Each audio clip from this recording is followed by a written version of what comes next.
오전 10시 14분경에 윤석열이 자진 출석을 했다. 뭐 이 소식이 들려왔는데 원래는 이제 내란 특검이 체포영장 집행을 하려다가 네. 이제 그거로 얘기를 통보를 받고 자진 출석할게 이렇게 좀 바뀌었나 봅니다. 근데 이제 자진 출석하고 나서도 진술도 거부하고 진술 영상 녹화도 거부하고 뭐 아무짝에 쓸모없는. 네. 네. 예, 어떻게 보셨어요? 그러니까 뭐 언제부터 자진 출석하는 게 뭐 대단한 일인지는 모르겠어요. 근데 당연한 윤석열한테만 일인데. 너무 당연한 거죠. 예. 그러니까 뭐 서울구치소장이 가서 뭐 설득 과정이 있었다고 하는데 모르겠어. 그것 때문에 자진 출석을 한 건지 아니면 정치적인 뭐 나름만의 고민이 있는 건지 고려가 있는 건지 아니면 간만에 날씨도 좋으니까 콧바람 한번 쐬려는 건지 알 길이 없습니다. 근데 네. 일단 출석을 했으면 뭐 답변 거부까지는 전 알겠어요. 뭐 묵비권 행사한다는 건 알겠는데 이름도 얘기 안 했다는 거 아닙니까? 예. 아, 그래요? 예, 예.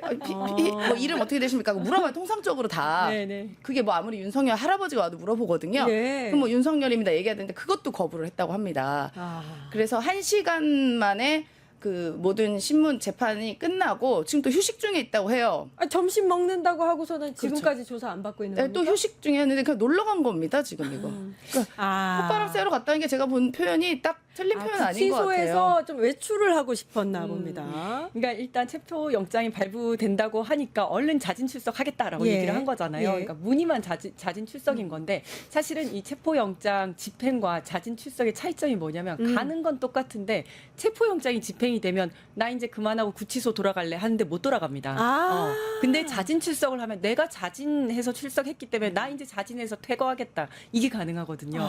그래서 일단은 그런 노림수가 있었다. 그래서 체포영장 집행되기 전에 얼른 이제 내가 자진 출석하겠다라고 한 거고 지난번에는 체포영장을 집행하려고 하는데 발버둥을 치면서 그렇죠. 이제 거부를 하지 않았습니까? 이번에 제가 간 데는 한 두 가지 이유가 있다고 봅니다. 근데 이제 콧바람 쐬는 것까지 하면 세 가지가 될 것 같은데요. 네, 그걸 말씀하셨으니까 빼고 말씀드리면 첫 번째는 그때 발버둥 치면서 안 가겠다고 했었던 CCTV가 공개가 되지 않았습니까? 아. 그거의 효과가 좀 있었다. 부담을 좀 느꼈군요. 그래서 그때 이제 공개가 되면서 이제 엄청나게 망신살이 좀 뻗치고, 그다음에 이제 비난이 쇄도를 했었고, 그다음에 이번에 또 체포영장을 이제 집행을 하면 이번에는 진짜 제대로 집행을 하겠구나, 정말 팔다리 들려서 나갈 수 있겠다라는 걱정이 좀 있었던 것 같아요. 그래서 아이고 집행되기 전에 얼른 나가자가 하나 있었을 것 같고, 두 번째는 아마 지금 이 변호인들이 죽을 맛일 겁니다. 옆에서 아마 계속 나가라고 했을 거예요.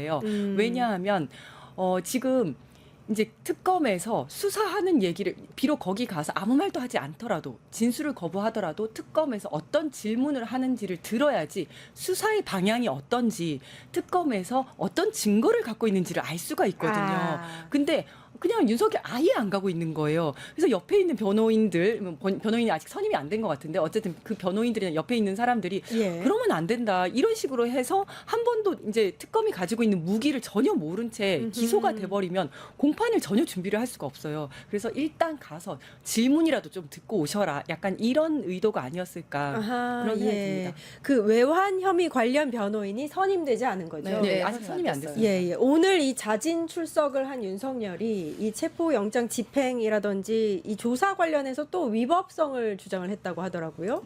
아니 뭐 윤석열 입에서 위법 위반 얘기하는 거는 추우니까 겨울 됐다 뭐 이런 얘기랑 비슷해요. 계속 뭐 특검도 위법, 체포영장도 위법, 본인 집 관저 가가지고 체포영장 집행하는 것도 위법. 죄다 본인의 마음에 안 들면 위법이란 얘기하기 때문에 그닥 저는 그 말의 의미를 윤석열이 하는 발언은 우리가 귀담아 들을 이유가 별로 없고요. 또 우리 두 가지 얘기하셨는데 제가 또 하나 생각이 났습니다. 갑자기. 그동안 이제 팬티 저항 하셨잖아요. 팬티 저항 했잖아요. 윤석열이요. 근데 오늘 같은 경우도 강제유기는 하러 들어가다 보면은 어떻게 그 꼴을 보여줄 수도 없고 하잖아요. 속옷을 안 빠른 거야. 차마 보여줄 수가 없겠지. 그때도 속옷이 회색이었다고 하던데 원래 흰색이 아니었을까 뭐 이런 이야기가 나오고 있습니다. 그러니까 이제까지 뭐 소환 조사 내지는 재판에 제대로 출석하지 않으면서 그 이유로 된다는 게 다 이제 터무니 없었기 때문에 맞습니다. 충분히 가능성이 있다고 생각이 드는. 농담처럼 말씀을 드리긴 하지만 그만큼 이 윤석열의 사고가 뭔가 대단히 복잡하고 의도를 있고 하진 않는다는 얘기를 좀 드리고 싶어서 말씀드린 겁니다. 그리고 하나만 더 보태자면 지금 뭐 위법이다라고 하는 게 이제 체포영장 청구를 변호인단과 협의하지 않았다라고 하는데 이것도 말을 잘못한 게 체포영장 청구는 원래 변호인단과 얘기를 하지 않습니다. 그냥 하는 거고. 그렇죠. 네, 체포영장 왜 이래? 집행을 하려고 하는 거를 변호인단과 협의하지 않았다. 아마 예. 이 얘기를 하고 싶었던 것 같은데 예. 여기가 변호인이 선임이 되지 않은 상태입니다. 그러면서 스스로 변호인단이라고 이야기하는 정치적 변호사들이 그냥 뭐 이러쿵저러쿵 얘기를 하는 거거든요. 근데 그 변호인 선임계를 제출하지 않으면 법적으로는 전혀 변호인의 역할을 할 수가 없습니다. 그렇기 때문에 특검에서는 그러면 빨리 변호인 선임계를 제출해라. 그래요. 선임계 제출도 안 하고 있는 겁니다, 지금. 자기가 안 해놓고 그거 맞습니다. 가지고 이러고 있네요. 네. 예. 윤석열이 특검 조사에 오늘 응했습니다. 자진 출석을 했습니다.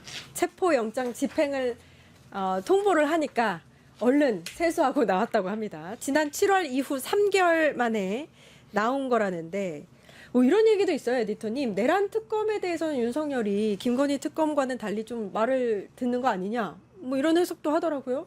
어떻게 보세요? 뭐 민중기 특검 때 한번 죄송합니다. 이제 난장을 개 난장판을 벌여봤으니까 김건희 특검은 좀 만만하고 검사 출신인 조은사 특검이 하는 쪽은 아무래도 간단치 않을 거라는 뭐 그런 마음이었을지 모르겠는데 그것보다요 굉장히 좀 이른 시간에 집행에 들어갔던 건 사실인 것 같고요. 아하. 그리고 이거 제가 알아보니까 이 영장을 청구해가지고 발부받은 게 9월 말 10월 1일. 예, 1일 뭐 이 정도인 걸로 알고 있어요. 됐구먼.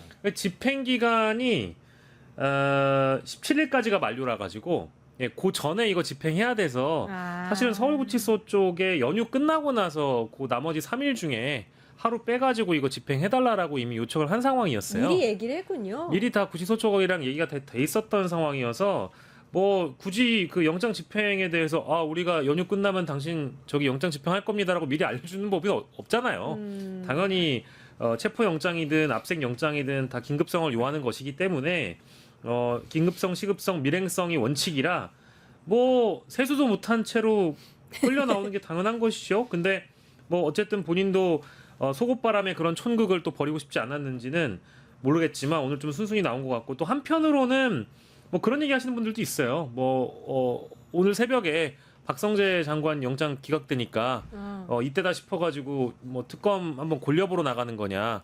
이제는 사법부의 시간이라는 판단이 들어서 지금쯤 나가서 한번 조사에 임해볼까라는 방식의 마음가짐 아니었겠느냐. 이제 이런 다양한 해석들이 나오는데 저는 그건 아닌 것 같고요. 아닌 것 같아요. 예, 본인도 이제는 국민 앞에 면구스럽고 버티는 게 쉽지 않을 거라는 판단이 있었기 때문에 나왔다고 봅니다. 그리고 갑자기 들이닥친 것도 본인 입장에선 이건 예. 윤석열 입장에선 예. 갑작스럽게 집행된 것도 사실이고요. 근데 아무튼 기습 영장 청구는 아니다. 절대 아닙니다. 네. 이거는 사실하고 완전 달라요. 그리고 변호사 예. 측에서도 그런 주장하는데요. 완벽한 거짓말입니다. 예. 절차상 중대한 하자가 있는 것도 아니죠. 예, 저건님. 절차상이요? 네, 절차상의 중대한 하자 또 그렇게 주장했습니다. 아니 법원이 발부를 했는데 절차상 어떤 하자를 예. 말하는 거죠? 예. 제가 볼때 뭐 윤석열은 법 위에 존재하는 사람인가요? 그래서 좀 이상한 얘기를 한다. 그래서 제가 볼 때 양측이 변호인단들이다 생각이 들어요. 계속 거짓말을 하고 있는 건데 이제 말씀하셨던 것처럼 왜 나갔을까 이제 많은 분들이 고민스러워 하시겠죠. 근데 지금 박 앵커님은 좀 관대하게 보시는데 윤석열이 국민 여론을 고려할까? 그리고 거기에서 부끄러워할까? 그렇지는 않은 것 같고 전 느낌에는 두 가지 노림수 정도가 있을 것 같은데 하나는 저는 박성재 영장 기각이 상당히 중요한 역할을 했을 거라 생각해요. 영장이 기각되니까 이제 나가도 되지 않을까라는 판단을 했다는 생각이 드는 자신감. 측면들이 있고요. 뭐 자신감이라기보다는 저는 이미 이제 특검과 자기와 예를 들면 대등한 싸움을 할 수 있다라고 판단했다는 생각도 들고요. 국힘 계속 주장하잖아요. 특검이 문제가 있다고 주장하는 방식을 통해서 특검 수사가 문제가 있는 것처럼 몰아가는 방식이 하나가 있고 또 하나는 가장 무서운 데가 어딘지 아시죠? 최혜병 특검이 가장 무섭습니다. 제가 하는 거 보면 가장 일처리 잘하는 것 같다는 느낌이 들거든요. 예. 근데 거기가 특검법이 다시 되면서 교정공무원 지휘권이라고 그렇죠, 하는 걸 그렇죠. 받았어요. 그럼 제가 볼 때는 최혜병 특검은 진짜 끄집어낼 거라고 판단했어요. 예. 근데 이번에 나가게 되면 그 다음에 끄집어내는 문제와 관련해서도 제가 볼 때는 명분을 만들 수도 있잖아요. 맞네. 그러니까 잔머리 대마왕이에요. 이쪽 사람들 윤석열을 사기 비롯해서. 유리한 쪽으로. 그러니까 사전에 이렇게 예방도 하고 그다음에 이미 기각 꺾였으니까 내가 나간다 이제. 박성재 기각당했잖아. 특검 너희들 그따위로 수사할 거야. 이런 제가 볼 때는 매우 잔머리를 쓰고 있다라는 생각이 들기 때문에 전 이제부터 진짜 진정한 싸움이 벌어지고 있다라는 생각이 드는 거죠. 아, 그래요. 국민의힘 같은 경우도 지금 대놓고 그 국감장에서 니네들이 지금 내란 일으키고 있다라고 주장하고 있잖아요. 민주당 보고. 예. 그러니까 저는 과거와 여론이 다르다라는 생각을 하면서 이제는 대등한 싸움을 해도 된다라고 하는 판단들을 하고 저는 오히려 공세적으로 지금 나오고 있다는 생각이 들기 때문에 저는 이럴 때일수록 진짜 여론의 힘들을 모아서 니들이 어떤 짓을 하고 있는지 니들이 하는 짓이 얼마만큼 후한무치한 짓인지 이런 부분들을 확인해야 될 거라는 생각이 들고 또 하나는 이 문제가 외환죄에 대한 예, 수사거든요. 맞습니다. 이 외환죄 수사는 매우 막대한 수사 내용들입니다. 이거 만약에 앞으로 하나하나 사실이 밝혀지게 되고 본인이 밖으로 그러니까 수사에 협조하지 않게 되면 저는 내란죄 플러스 외환죄가 가고 있기 때문에 저는 이걸 또 예방하기 위한 방법이 아닌가 생각도 들어요. 그래서 상당히 다목적인 판단한 것 같다는 생각이 들어서 소위 쓰레기 같다 이런 생각이 들어요. 이렇게 하는 행태를 보면 쓰레기 같은 윤석열은 행태다. 쓰레기다. 근데 이제 저 분석이 가장 타당한 그런 분석 같고요. 그래서 아까도 제가 뭐 여러 가지 이제 분석들이 나오는데 네. 이제 그 중에 하나를 이제 콕 집어가지고 교수님께서 말씀 주신 건데 만약에 이제 그게 사실이라는 전제를 하고 그런 전략을 윤석열 측이 갖고 있다라고 하면 이거는 이제 사법부의 대반격을 활용한 특검 피고인들, 특검 피의자들의 수사 협조 전략 같은 거예요. 그러니까 이제 즉 나중에 재판을 가게 됐을 때 재판에 비협조적으로 굴었다라는 피고인이나 피의자에 대해서는 판사님도 사실은 뭐랄까 좀 관대하게 처벌하기가 어렵잖아요. 근데 어찌 됐든 간에 특검의 소환 조사에 응했던 어떤 사례들을 쌓아간다라고 한다면 판사 입장에서도 뭔가 형량을 낮춰주거나 선고를 낮게 줄 가능성도 일부 있기 때문에 이렇게 나가서 어차피 증언은 하지 않지만 묵비권을 행사하지만 일단 출석을 했다라는 명분을 좀 쌓아가는 그림인 것 같고 그 배경이 사법부의 반격에 좀 힘을 실어주거나 거기에 좀 편승하는 단계 아닐까라는 생각이 들어서 사실은 지금 이 출석 문제는 박성재 장관의 영장 기각 그리고 앞으로의 또 다른 뭐 영장 재청구 그리고 사법부에서 있을 사법적인 결정들이 어떤 형태로 또 좀 놀랄만한 결론들이 나오느냐 좀 지켜보면서 판단해야 될 것 같아요. 좀 걱정되긴 합니다. 그리고 시청자분들이 잊지 말아야 될 게 있어요. 예. 진짜 이거 잊지 말아야 되는 건데 이런 일이 벌어지게 되면 새로운 국면으로 넘어갔다고 생각을 하세요. 근데 윤석열이라는 인간은 14번을 재판을 안 나왔어요. 그잖아요. 이거 예. 잊어버리면 안 됩니다. 예. 또 하나는 2번씩이나 체포영장을 거부했잖아요. 한 번은 빤수생까지 하면서. 근데 이 상황에서 본인이 나가기 시작하면 시청자분들이 이 뒤에 거, 과거 잊어버려요. 것들을 잊어버려요. 맞아요. 그래서 새로운 국면으로 갔다고 생각하시는데 그래서 자기가 얘기하는 거잖아요. 뭐 예를 들면 내가 나가는 이유 중에 하나는 뭐 구치소에 있는 교도관들이 너무 고생을 하니까 내가 그것 때문에 나가는 거야. 웃긴 인간이죠. 자기가 빤스 수생하는 바람에 그 고생을 한 사람이 있는데 그런 얘기를 하고 있다. 그래서 진짜 윤상현 의원의 발언이 얼마만 그들에게는 철학인가. 1년만 지나면 다 까먹어. 그러니까 전 시청자분들이 이런 일이 벌어졌을 때 제가 갑자기 왜 나가지? 라고 하는 것도 잘 판단해야겠지만 그 인간이 그 전에 뭘 했는지를 잊어버리시게 되면 또 다른 판단으로 넘어가시는 일들이 많이 벌어져서 네. 그 인간은 14번 재판에 안 나왔고 2번이나 법원이 발부한 체포영장을 거부했는데 한 번은 빤스만 있고 거부한 사람이다라고 하는 것을 절대 잊어버리시면 안 돼요. 기억해야 된다. 예. 근데 저 궁금한 게 있는 게 이렇게 이제 조사에 응하는 것처럼 제스처를 취하면서도 진술 거부권의 영상 녹화도 못하게 하고 뭐 이러고 있는데 외환 혐의 관련해서 변호사 선임은 왜 계속해서 안 하는 거예요? 그러니까 이거 조사를 아마 방해하는 건가? 급하게 윤석열 측에서 준비해서 변호사 한두 명 정도 선임계를 뒤늦게 제출할 것으로 알고 있는데 이게 왜 그런 거냐면은 그 특검 쪽에서 이 입장을 굳이 밝힌 이유가 윤석열 측에서 이 소환 일정에 대해서 변호사에게 내가 특검 쪽하고 이렇게 뭔가 조율하고 소통해서 원래 응하려고 했다. 특검 조사에 응하려고 했다는 식으로 오늘 변명을 했어요. 근데 알고 보니까 외환 혐의와 관련돼 가지고는 내란 특검 쪽에서 서류상으로 등록된 외환 혐의와 관련된 윤석열 측 변호사가 아무도 없었기 때문에 선임계조차 내지 않았기 때문에 그런 소통을 할 수가 없잖아요. 예. 근데 이제 말도 안 되는 변명을 오늘 하다 보니까 특검 쪽에서 그냥 변호인 선임서 제출된 바 없다는 입장을 굳이 밝힌 겁니다. 아하. 선임계를 내놓고 나서 그런 변명을 해야지. 지금 오늘 영장 집행하고 나서 이거는 이제 불법한 영장이고 뭔가 이 정치적인 영장 집행이라는 식으로 변호인 측에서 윤석열 측에서 이렇게 반박을 하다 보니까 당신들 외환 혐의 관련돼서 우리한테 선임계도 안 냈잖아라고 이제 공개를 한 겁니다. 그러니까 말도 안 되는 변명을 한 거죠. 아. 거짓말이 또 드러난 거예요. 아, 그래서 이제 낸다고 합니까? 그러면? 낸다는 걸로 알고 있어요. 그러니까 그 말이 사실이라면 나가지 말았어야죠. 선임기도 안 나고 자기는 뭐하러 나갔어. 변호사는 되게 무능한 것 같아요. 윤석열 측의 변호사들이. 아니요, 변호사들이 무능하다기보다는요.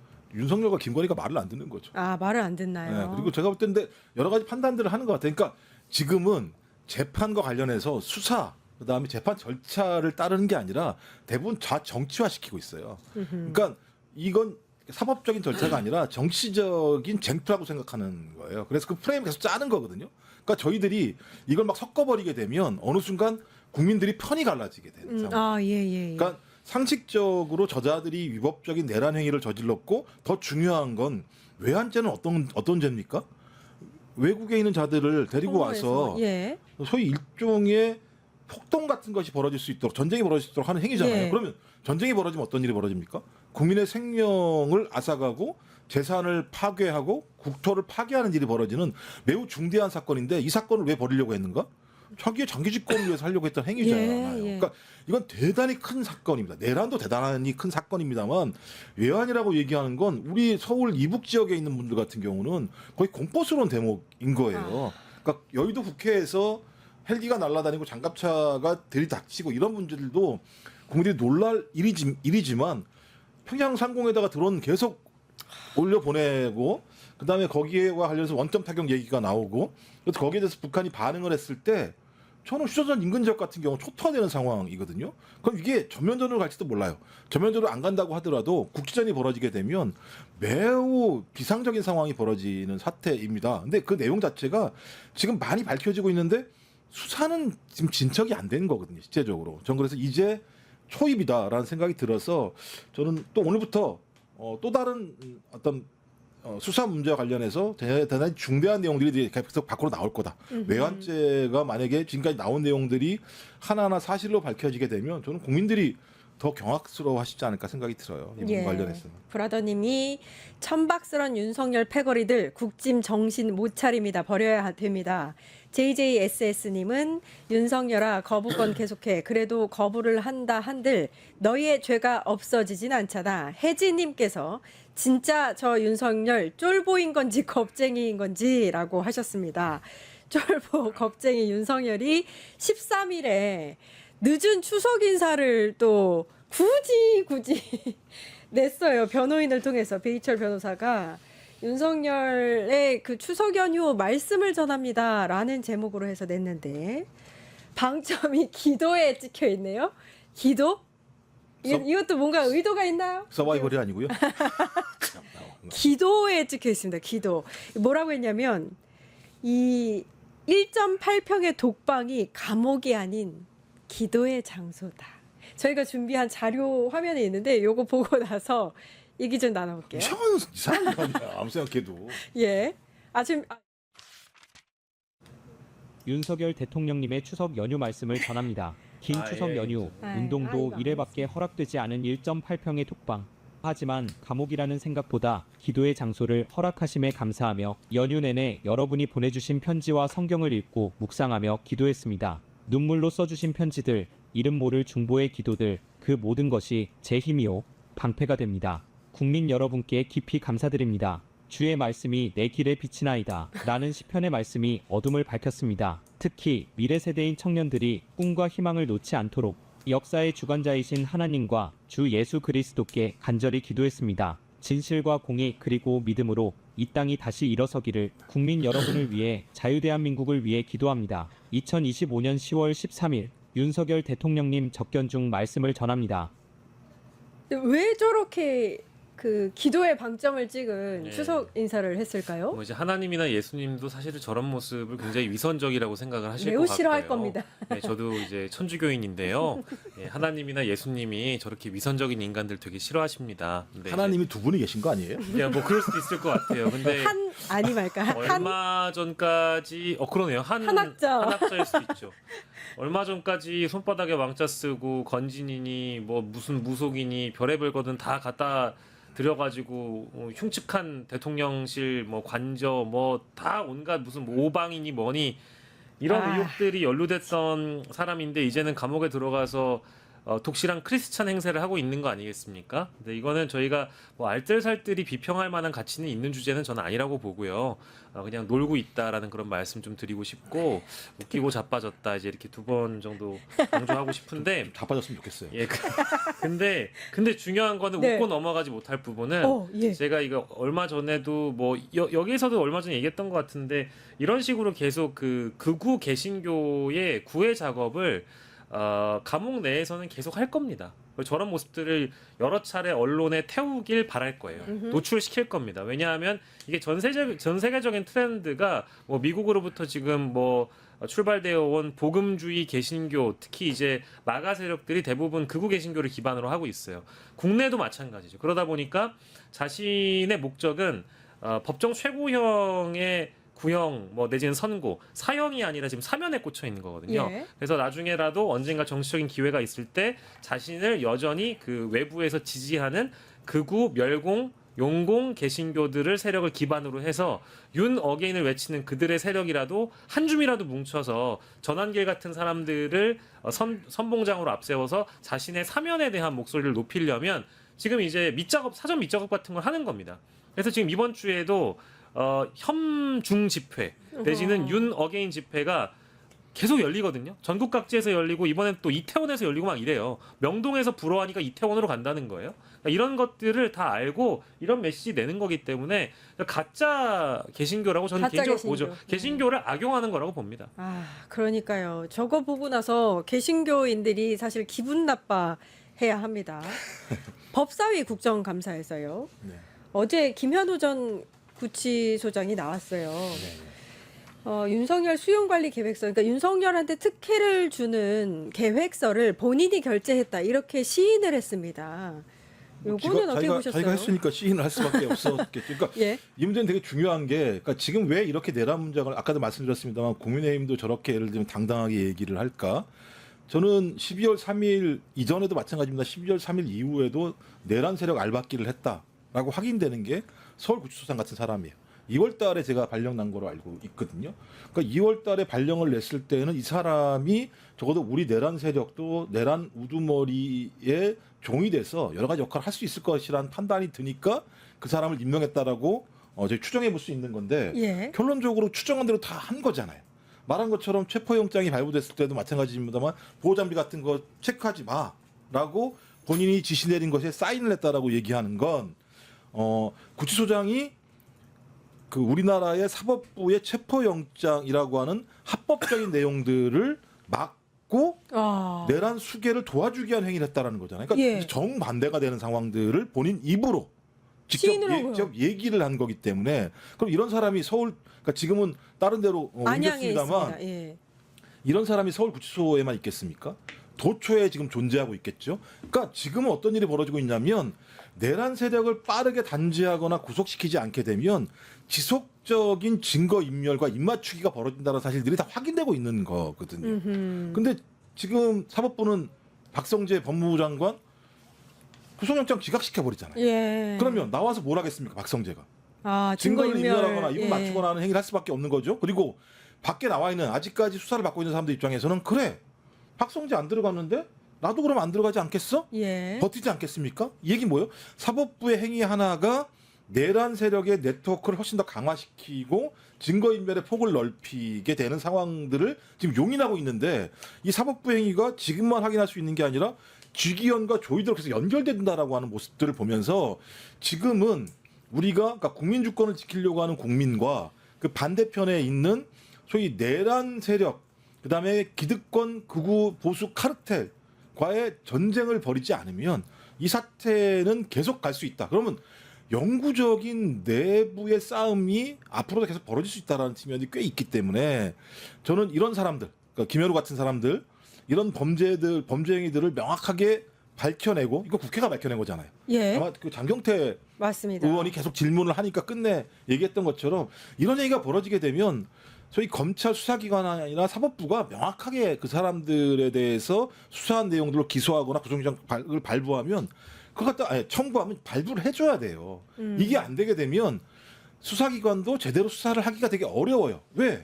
수사를 해봤자 영장을 청구하면 번번이 기각이 다 되는 상황이니까 신병을 확보하지 못한 일이 벌어지잖아요. 전 그래서 이 김현우 전 서울수사장의 사례 같은 경우는 내란 알박기가 얼마만큼 구체적으로 벌어졌고 지금도 우리가 내란을 진압하는 와중에 있다라고 하는 것을 명백히 보여주고 있는 하나의 사례이기 때문에 저는 이번 국정감사에서 이런 사람들이 꽤 나오지 않을까 생각이 들기도 합니다. 예, 뭐 이제 장경태 의원이 이야기를 한 것처럼 이 사람은 실제 수사받아야 될 것 같아요. 맞아요.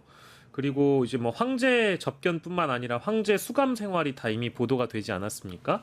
그리고 뭐 휴대폰을 쓰게 만들었다라든지 뭐 이제 외부 음식은 실제 반입되지 않았는지 이제 그런 것까지 다 조사를 해봐야 되는 건데 그런 것들을 가능하게 만든 게다가 또 그런 심부름꾼이나 뭐 물 심부름이라든지 편지 심부름까지 교도관들이 하게끔 만들었던 것도 다 이 수용관리 계획서를 하나의 근거나 기준 삼아서 구치소장은 아마 교도관들에게 이렇게 해야 된다라고 지시했을 가능성이 매우 높잖아요. 그래서 그 김현우 구치소장이 그럼 바라는 것은 무엇이었을까? 아마 이렇게까지 수용관리 계획서를 만들어서 탄핵 이전에 윤석열에게 현직 대통령 윤석열에게 충성을 다하면 나중에 혹시 파면이 아니라 기각이 나온 이후에는 내가 어떻게든 뭐 교정본부장으로 가든 뭐로 가든 승진할 수 있을 거라는 기대와 믿음이 있었기 때문에 이렇게까지 그 내란 수괴를 영전해 주는 거 아닙니까? 이거는 국민의 이름으로 심판해야죠. 이 사람은 직위 해제시키고 수사 받아야 된다고 봅니다. 예, 안양 교도소장에 지금 재직하고 있는데 바로 직위 해제해서 구속 수사해야 한다까지 말씀을 해주셨습니다.